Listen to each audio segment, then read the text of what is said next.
Eye pokes are among some of the worst fouls in MMA, and they're all too common. Oh no. Oh man. Oh, bad eye poke. One poke can drastically change the course of the fight, and sometimes be the only difference between a win and a loss.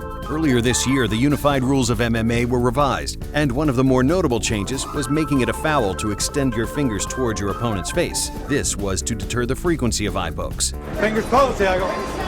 2 warnings from Todd Anderson for Thiago Alves to close those fingers. That is now a foul. This is a list of fights where a poke had a significant impact on the fight or the fighter's health. These are some of the worst eye pokes in MMA. Jon Jones is widely regarded as the king of the light heavyweight division, as well as the king of eye pokes.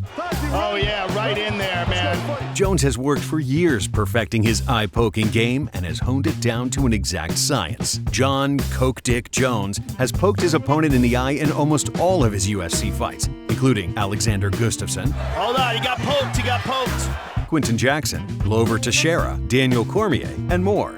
Oh, the first eye poke. And that's what a lot of people were worried about. Jones freely admits that he pokes his opponents on purpose to get an advantage in the fight and has no problem breaking the rules to get the win. I do poke people in the eyes, and it's very illegal, but I do it.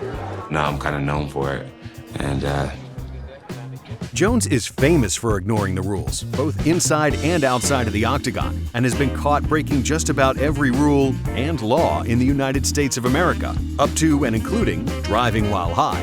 Yeah, and then they come. Money one right here. Crashing his car into a pregnant woman, then fleeing the scene, leaving the injured woman to fend for herself. Jones turning himself in overnight after police say he ran a red light, crashing his rented silver Buick SUV into an oncoming car, breaking the pregnant driver's arm. After initially fleeing the scene, witnesses say Jones came back, grabbing a large wad of cash before taking off again and jumping a fence. Ingesting cocaine and testing positive for performance-enhancing drugs such as Clomid, which is commonly used after cycling anabolic steroids. To Jones's defense, though, he claims he never intentionally took Clomid, that it was an unlisted ingredient in some over-the-counter dick pills he bought from a local gas station to treat his penile dysfunction in an attempt to increase his insufficient girth. the only thing that I did was I took a pill that I thought was gonna give me a boner. And I've taken little gas station dick pills before, and I've never failed a drug test. Michael the Count Bisping is both a giver and a receiver. Of eye pokes, that is. Oh man, right in there, right in the eye. At UFC 159, Bisping gave fellow middleweight Alan Belcher the fingering of his life with a brutal eye poke in the third round. Oh no, oh man, oh, bad eye poke. Belcher immediately collapsed to the mat in pain. The fight was stopped, and since most of the bout had already been completed, it was taken to the judges for a decision, with Bisping being declared the winner. For the winner by technical decision, Michael the Count Bisping. Belcher required 8 stitches to his eyelid and hasn't fought since. But Bisping is versatile and has taken a lot of damage to his eyes as well, having had at least 5 surgeries on his right eye to repair damage, including a detached retina. As I was driving home, it just got worse and worse, and when I got home, I was pretty much blind in my right eye.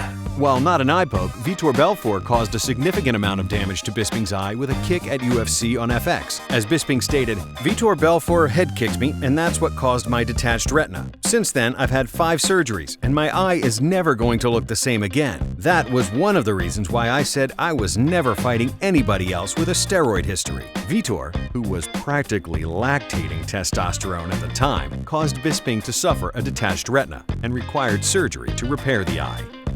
Anthony "Rumble" Johnson's name has become synonymous with eye pokes in his 28-fight career. Johnson suffered his first major eye injury by the fingers of Kevin Burns at UFC Fight Night in 2008. Anthony Johnson is in a lot of pain. That was like a finger went right in his eye. Burns, who claimed his hand was broken, wasn't able to close his hands all the way while throwing punches, leading him to poke Johnson in the eye several times during the fight.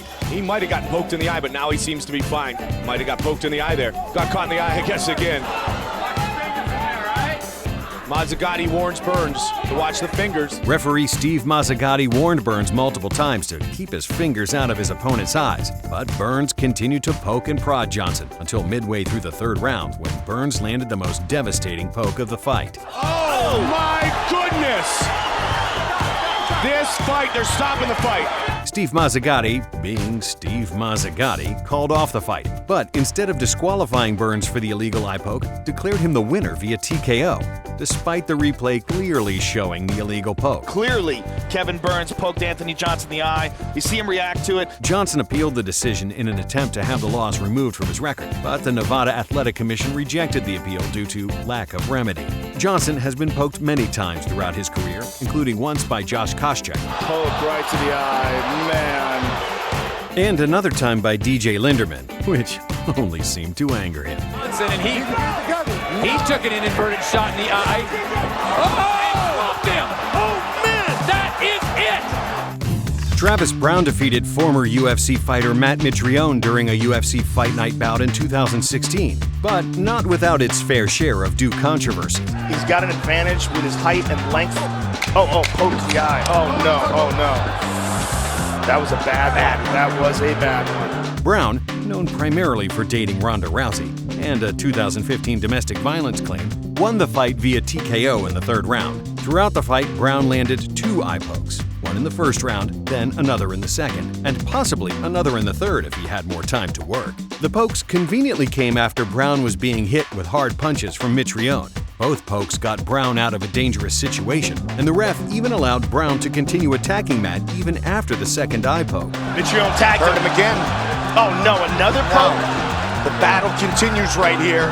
Referee Gary Foreman right on top of it. Look at the right eye. Look at the way he's wincing, closing his right eye. After having his eye hole fingered multiple times, Mitrione's vision in his right eye was somewhat compromised, and Brown took full advantage of that fact, attacking Mitrione on the right side, aka his blind spot. Brown landed a right hand to Matt's right eye, causing some of the most disturbing swelling ever seen inside the octagon. Look at the eye of Matt Mitrione. Boy, it is so swollen now. Controversy arose when referee Gary Foreman didn't even deduct a single point from Brown for the early pokes. And even strangers seemed quite chummy with Brown on Twitter, posting a supportive tweet to Brown before and after the fight. Mitrione filed an appeal with the Massachusetts State Athletic Commission over the incident.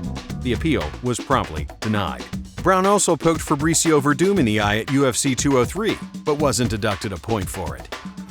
Uriah Faber has shoved his fingers where they don't belong at least 2 times in the last few years. I mean, he just poked him in the eyes. The recently retired Faber was down on the scorecards against Francisco Rivera at UFC 181, until a helpful poke to the eye stunned Rivera long enough for him to get the submission victory. Oh, he tagged him though.